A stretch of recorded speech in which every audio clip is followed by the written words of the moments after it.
alle zusammen, Trouble hier. Ich begrüße ganz herzlich zu einem neuen Top 3 Clips of the Week auf dem Kanal von Hypernet. Diese Woche werden alle Clips, die ihr gesehen werdet, auf Hydro erspielt sein, also auf der neuen Map vom DLC-Paket. Und ja, fangen wir doch gerade mal an. Es ist von mir gespielt auf Hydro, wie gesagt. Domination, die Runde hat angefangen und ich denke mir so, ja, schmeißen mal das Tomahawk across the map, sitzt sicher ein Gegner und das macht es wirklich. Ich schmeiß auf Hydro eigentlich fast jede Runde Tomahawk across und hoffe es hittet und ja, jetzt hat es halt mal gehittet. Das Botten kann ich euch wirklich noch weiterempfehlen, weil dort laufen sie meistens durch, wenn sie auf die Flagge wollen. Jo, Platz 2. Es ist Suchen und Stören, auch wieder von mir gespielt. Ich sehe dort oben auf dem Balkon sind zwei Gegner. Ich schmeiße mal das Ballistic Knife mit EMP, schaue auf und schmeiße nochmal ins Hit.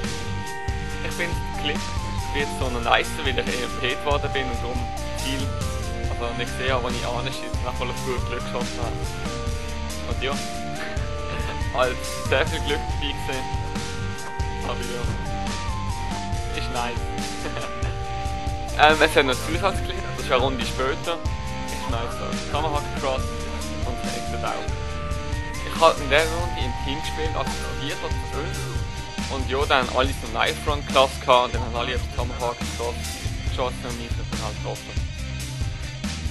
Ja, kommen wir zum Platz 1. Das ist vom Insane gespielt, er spielt so Domination. Läuft da offen, Double-Tap, sitzt der Gegner, zielt und One-Shot-Triple. Sehr nice.